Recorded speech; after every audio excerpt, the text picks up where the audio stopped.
have people been feeling this breakthrough? Have people been feeling this Yeah. Scorpio moment of going through what felt like being sucked under by a rip curl and then somehow coming out with a new idea, a new momentum, a new motivation, clarity with Saturn going direct now in Pisces for the very last time? I feel like this morning what was coming to me was that that could be a bit of a time warp that we just went through in 3 years, where Saturn just is our clock. Saturn is our time and what makes sense in a linear way. And it just went through this very watery part of Pisces. You tell me, Julianne, where's this breakthrough energy coming from? Where are you feeling it from in the planets? I think it was the Venus-Uranus opposition for Uh, me yeah. specifically. Maybe that's just because I'm a Taurus moon, but I also think for me, because I'm a Pisces rising, what I felt about Saturn and Pisces for the last few years was that nothing's gonna work. Because Saturn is like where systems actually make sense. I know Virgo is also where things work, but like, the Saturn thing in Pisces is like, haha, you think the inverse also works. So whatever is happening in Pisces will not work. So I always said that like astrology is not going to work through the duration of Saturn in Pisces. I didn't always say this, but I said it a few times, and I always thought it was a little comical. And I think time warp is a really good way to put it. Um, so I do think the Uranus opposition was big. And I think that the Mercury and Saturn station within days of each other was also huge. But I do think we're in this weird further time warp right now between now and December 10th, because that's when Neptune will go direct, and that's when things are really gonna push. But we're so close to that. We have a full moon coming up.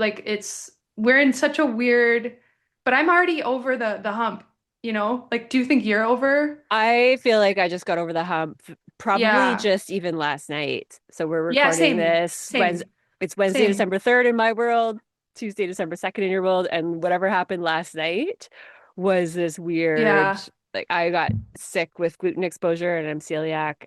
So Oh yesterday no. was a odd funk and I went into this zone of meditation and processing and woke up this morning feeling radically different, which is unusual for gluten exposure. It's a roller coaster for me too. So something certainly bursts in Uranus in opposition with Venus makes a lot of sense, especially for you Taurus people out there, Libra people, which is my moon. So that does Yeah, that's align with why we're right. both feeling it. That's right. People who have any planets in Taurus and Libra. So it Oh, will apply to Sun, right. Moon, and Rising the strongest. But for people that have stelliums, for people that have important slower moving transit planets that they're working with right now, that could be another moment of how this one transit could affect a Right. lot of layers of someone's life. The other thing in the last few days, I mean, when the moon entered Taurus, it also squared Pluto. I think that was another thing when just in the last 48 hours. I don't know if this will be timely for people watching, but like there's a lot of these like really micro movements that end up happening. And this was like, I love a square. I love a square because I have so many in my chart. I love a grand square because it'll push you so much. And then when you feel like you finally jumped it, you realize you're going to be jumping for the rest of your life. But then suddenly jumping is pretty fun. And I this think it's for me, this was a moment of the Moon Pluto square that I loved. I mean, that felt really, really good. There was something about the grounded fruits of my labor that I like birthed from the like Pluto Aquarius social paradigm. That's what a first quarter square is, and that's what that moon was. First quarter square from early yeah. Taurus to early Aquarius, and like that's like a birth. Like you're like it's very vulnerable because you have to like shove it out, and suddenly it's like, oh, this isn't just mine anymore. Like I'm on a stage, or like it's not a stage, but it's like here's what I've been working on for a really long time. Like the first whole quarter of this cycle, the Moon Pluto cycle, which I know moves very quick, but like still, it's like we can time these things. And I've had those squares, the Pluto oppositions, Pluto conjunctions to the moon, I'm saying, and it can be really gnarly unless like you can integrate Pluto in yourself. Like if you let yourself be Pluto for a second, things get really fun. Like if you let yourself be I the love that. darkness and the light and the force of change for someone else, or you know what I mean? Like let yourself be a plutonic mess for a And minute, or like a, yeah. that's what the Scorpio new moon was about for me, was that this was about Mm, just letting things be. And I've been interesting. really into that. And I love that with Pluto, that the resistance that we create, or the what sometimes referred to as spiritual bypassing, of just trying to make things better, trying to make things feel good, is that Mm, Pisces learning that we just went through, where there's a level of dissociation there. And if we yeah, can stick to the scorpionic waves, to the Pluto transitions, and just accept that some days feel grueling, and know we will come out the other side, but right. feeling that uncomfortable emotion, I think, is the fastest way to the other side. And that's what Pluto can be a gift for, if we're willing to, well, as many astrologers say, Pluto doesn't give you an option when it's wanting to do something with your chart. It'll just happen. So whether we appreciate the darkness or try to fight it, we might as well just go onto that somersault. This is a big thing. I don't know. I don't, it's not that I disagree, but there's a whole philosophy in EA about resistance and how like Pluto works in one of three ways in the chart, right? You get like kind of the normal, like what most people go through, which is like over time you make small decisions and then they end up changing your life, right? That you can consider to be Pluto because you see transformation by the end of a long period of time. But the other dynamic is one of cataclysm, right? Where you do so much bypassing and ignoring of the signs because it's not like Pluto wants to come in all at once. I don't know. I think, right? I would like to see Pluto as a benevolent force. That's my, Yeah, it people hate is. me when I say that. People really, really, really like to demonize Pluto, and I love to demonize Pluto too. Okay, it's true because it's true. But if you like are ignoring the signs the whole time and you don't like, then you will get a cataclysm. I do think some people, like for whatever reason, you're just programmed to ignore the signs, and that was meant to be. And then the cataclysm was meant to be. I know that's been many, many times in my life. I knowingly ignored signs, and there were other times where I unknowingly ignored signs, but it feels like the exact opposite is happening when you do follow the little promptings of power, and you're not afraid of power. You're not afraid of taking responsibility for having an impact in the world or like dying on a hill. You know what I mean? And it's not because you're actually going to die on a hill this time, but it's because that's what it takes to like expand your energetic capacity to actually do something new or Yeah. like to make a change.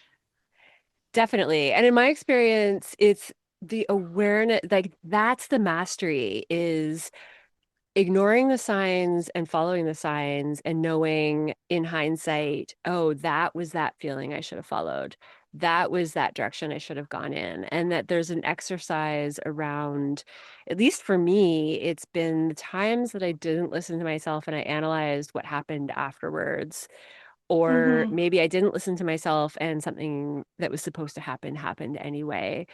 So I was still being carried through this process. But I love that you use the word empowerment, because that is what Pluto is all about. And that is what integrating some of the more challenging things that we face with Pluto is all about. There's a sense of strength and empowerment of walking through life, no matter what ground falls out from underneath us, knowing that we can figure out the next step when we need to, or the universe will actually it'll just show up. Maybe I don't even need to use the word universe. It's an overused word. And I would Yeah, like to and also add to your comment that this full moon in Gemini coming up is a square to the nodes, I was exact. just gonna bring that up. Yeah. Yeah, yeah, yeah. This, well, no, the sun itself is going to be moving into that square pretty soon, like in the next, I guess it's going to be happening right when the full moon is happening, obviously, because it's literally, Yeah, but like the sun is already within 5 degrees. The yeah. moon right now is a bit away, but like we're feeling that. And generally with square to the nodes EA perspective, it's like skip step or like you're stuck, you can't make a decision. This time I think that there is actually a ton of coherence. Because what happens when you have two planets squaring both nodes is that you think you should go one way and you end up just going backwards, and then you go the other way and then you end up going backwards again. Because so you it's almost like, yeah, you might feel stuck, but what also happens is you get to unify your coherence, or like you get to have more coherence in your choice because you know that everything's going to lead the same way if going, because basically the moon resolves through the north node, the moon in Gemini resolves through the north node, and the sun in Sag resolves through the south node. And so when the sun resolves through the south node, sun in Sag, freedom, creative expression, right, needs to resolve through the south node in Virgo, which is about like the past that you need to devote yourself to. Like there's a practice in your past that wants your creative attention. You want, like, you need to do that sun with the south node stuff. Whereas the moon, like your mind and your like your options and your emotional curiosity, that needs to remain in the Pisces land. You need to keep being delusional in your mind, but you do need to be a bit practical when it comes to like your solar output. But I think that's what we're like, my point is, I think that's what everyone's real like, and especially when it comes to this breakthrough that, we're both gesturing towards, or we are like having been on the other side of that. Yeah, we should stay delusional in our minds, yet we need to walk every day with our creative freedom. Like you need to be able to hold two and two together. And I think that's what this full moon is like, coherent, like helping us to gain coherence around. We're not stuck anymore. Definitely. And this is such creative energy, and the Yeah. illusion in Pisces is about using that to its optimal service with the South Node in Mm, Virgo. And I think of Saturn's journey in Pisces so much of like, what can we do with this illusion and confusion and creativity and delusion and put it into something that actually is of service with the South Node in Virgo and Saturn now mm, direct, and that makes sense and that's practical, and that beautiful combination of both, which this grand cross at the time of this full yeah. moon in Gemini, which is bringing the right ideas forward and the right way of using our brains to connect all of these dots as far as the spiritual purpose with the sun in Sag. Absolutely, and especially because the Mercury ruler is going to be in its grand trine, like it's still Yeah. forming that grand trine. And so there's just like opportunity after opportunity still, like even in the days after the full moon with that Mercury. And so right now, the full moon itself is kind of just a lead up in a weird way. It's a lead up to even more grand trine like things working out basically emotionally and moving your life forward. Like it's very, very nice. I mean, with the caveat that we're still in the Saturn Neptune balsamic. Like I think it's like it's easy to feel like you can get a little bit impulsive and ready for it. Because I think our minds are there. I don't know, like it's just like there's an amount of lag in reality that is catching up from I don't know what, but anyway, I'm glad Well, and Mercury, yeah, I don't know. you're glad Mercury. No, that's it. It's just the grand trine. There's stuff good happening. I'm trying Yeah. to discern because it's not about like everything being perfect and manifesting right now, but it's just like our ducks are sorted. I've been seeing online, there's this new meme that's like saying, my ducks sorted, my monkeys not at my circuit. Like it's just like all these like things I thought, and then that feels very much so like this like grand trine energy. It's like actually a lot of us have gathered our shit. You know what I mean? Like it's the maybe not like manifested castles yet, but the fractals are rewriting themselves. It's happening. Yeah. And I think let's enjoy these last Mm, months and days of Saturn and Neptune in Pisces, because this shift into Aries is really going to put to the yeah, test of what that material liftoff looks like. And I that's right. love this soaking in the Pisces creative juice and the timelessness that I can feel in the meditation realm, and being able to be in this creative mind. And as a Saturn ruled person for my son, there's a lot of like, oh, oh goodness, when we get into Aries, there's going to be so much excitement for everyone taking off into their personal agendas that there could be a little bit of butting heads when it comes to the excitement we've created right Yeah. now of what we want to get off the ground, and then what that really looks like when everyone's doing that for themselves in the I future we're want to coming up say though, to. butting heads, we're gonna have a Mars Saturn Neptune square in the next 2 weeks too, and that's gonna kind of be some type of butting heads in some weird way. Obviously, it's Mars is trying to butt heads with Pisces, and so it might go nowhere. But that Mars square energy is kind of, I don't know, when you said the Saturn butting heads, I totally got it. And I can't tell you, part of the breakthrough for me personally in the last 72 hours is being like, oh, I know who I'm fighting now. Like I know, whereas like, and I feel confident about the fight in this weird way. I was definitely a little bit bypassy in the last many years of just being like, my frequency never even attracts a fight. Like I just will transcend any type of conflict. Like, right? That's not it. Like what I realized is like the point of a fight or a square is to help you refine and clarify your own truth. It's not to back away from it or to pretend that it's bad or to say it's wrong to fight. Like that's so untrue. In the same way, it's untrue to say that anything like that Pisces is delusional and that's all bad. Like no, anything is possible. Pisces exists. Anything is possible. But also Aries exists.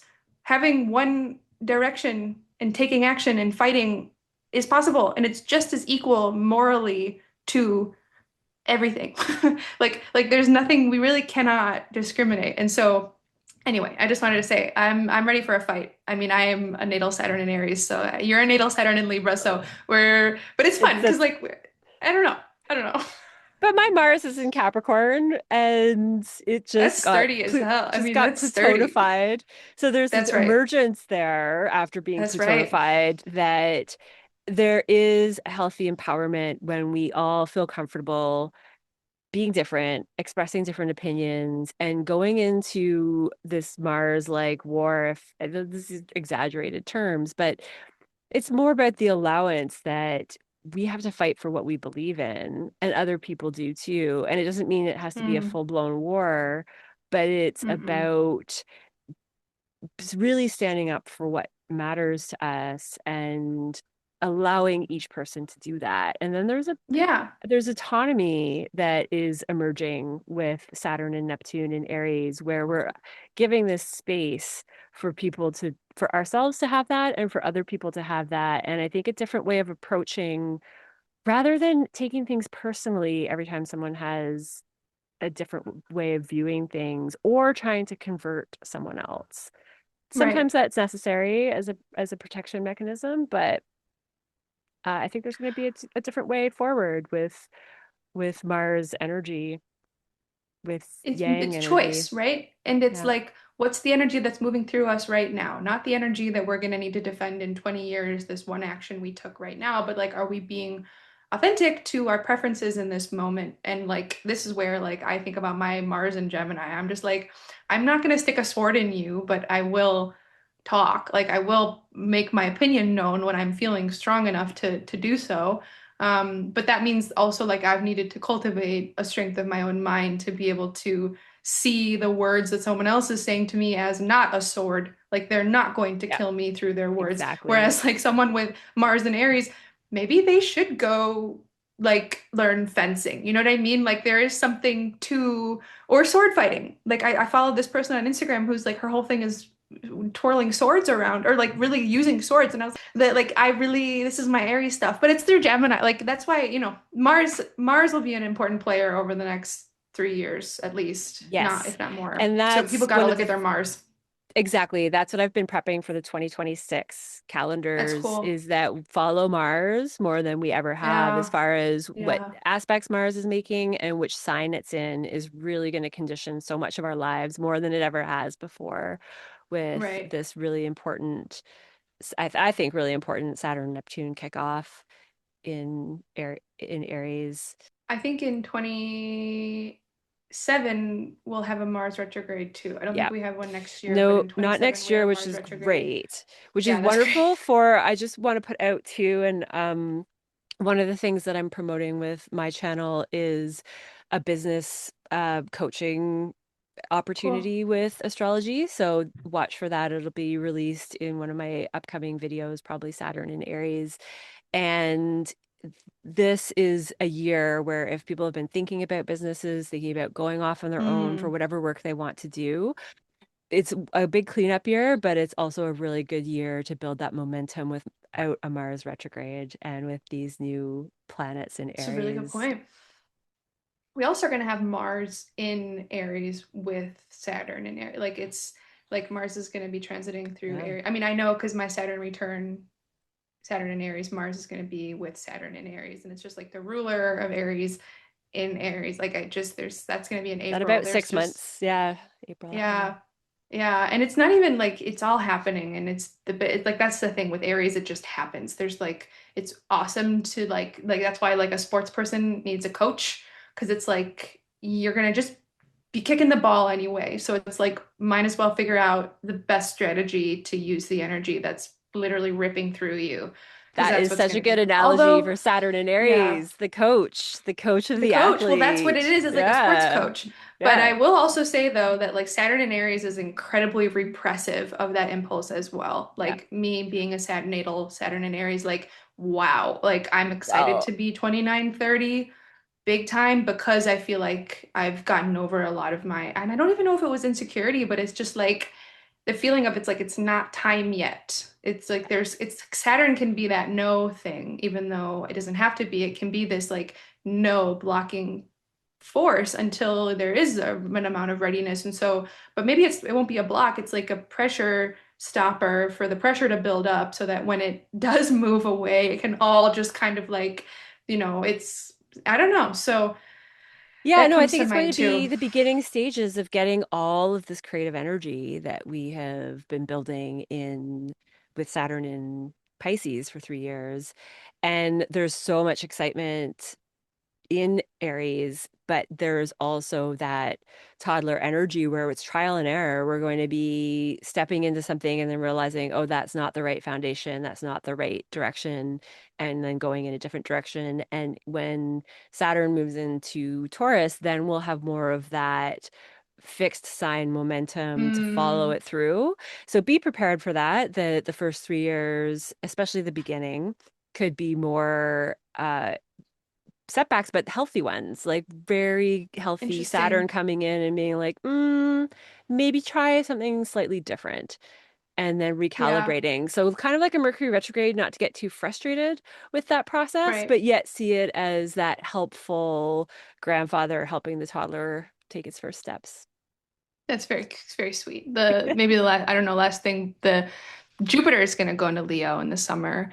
The nodes are going to Yeah. switch signs, and so even if it does feel like it's not full steam ahead, like maybe there whatever you've just described, like whatever it is still going to be in this like sextile and trine for a while. Like the Jupiter Saturn trine is going to go exact in Leo Aries. Like there's a huge opportunity with even that. It's like it's hard to even know what that is because it's so emergent with Aries, but Yeah. like whatever it Just is, it's definitely coming from this, like you said, this 3 years of the creative or And I whatever think just the backlog. healthy, yeah, yeah, sorry to cut you off No, no, there, go but on, go just on. No, no, just the no. healthy amount of restraint because we also have Pluto in Aquarius sextiling Neptune and Saturn in the beginning, and that's also such expansive new integrating new Yeah. systems, using AI, doing all of this really cool growth that we so it's just if Saturn wasn't there, we might just blow our brains with trying to get things off the ground. I like Oh. we need Saturn in this mix. So interesting. So interesting. And I love that Jupiter's going to be on the south node. I think there's a lot of wisdom that I think we're going to feel is Mm, very accessible, really, really, really grounded. I mean, I'm such a fan of the south node. I'm not so that's why I interpret it that way. But yeah, the very like that. exciting. I like that. I Very haven't been thinking exciting. enough about Jupiter and the South Node together, so I really like And then there's going to be thinking the about Pluto that. North Node conjunction at some point, and then the Pluto Jupiter opposition. I mean, this is it's very exciting. And it's all happening at the same time. And whenever you Yeah. get North Node Pluto together in an area, you know that's like all systems go, focus, power, blah blah blah. So that In Aquarian realm, Aquarius. yeah, we're locked and loaded, and I think that'll definitely be when Uranus is back in Gemini too. And so Gemini, like the trine, like something like the yeah, we know, you know what I mean? We know, and so hop So on much board because air, we're hop on board. So much air and yeah. fire and that like fanning the fire type of energy. So thank goodness for Saturn. Thank goodness for Mercury Mm-hmm. retrograding in the water signs Mm, again, interesting. because that's going to bring some nice cradling energy to this huge leap. Yeah, yeah, absolutely. Yay. I'm looking forward. I Yeah. think it's very fun. I'm a little impatient right now, but that's just my Saturn stuff anyway. Like that's just my Aries stuff. But it's all good. It's This is good. exciting. It's a good It's feeling a to fun be week. I impatient love a and Gemini full excited. moon. Yeah. Yeah. That's the Yeah. like that's Nice. this Gemini full moon. We're just like gaining the words for a lot of this Aquarius stuff that I think we're finally getting our whole body in the water now. It's not just our toes. So We're learning how to use things to like it in the mm, meticulous, practical way. And that's that Gemini interesting. piece rather than just the Pluto and Aquarius can like how do we make sense of it in an air sign like Gemini that and the Sag axis where we can make sense of things and have them have a purpose, put them to Right, work. right, right, right. That's Yeah. that Virgo South Node. It really wants it to do its job, and for the ritual to actually activate the flow. So I think it's happening. I'm really happy. I'm really yeah. I This think has we're been a both really over a fun hump. This is a good. this It's is a good to good get grounded week. in the now, look into the future. This has been Yeah. good. Yeah. Exciting stuff coming up. And thank you Yes. so much for hanging out with us here for this weekly Let us know what you check-in. think. Yeah, let us know what you think. What topics would you like covered? What do you want to know more of? Yeah. We would love to break it down from you for break it down with all sorts of lenses. See you next time. Bye. Bye.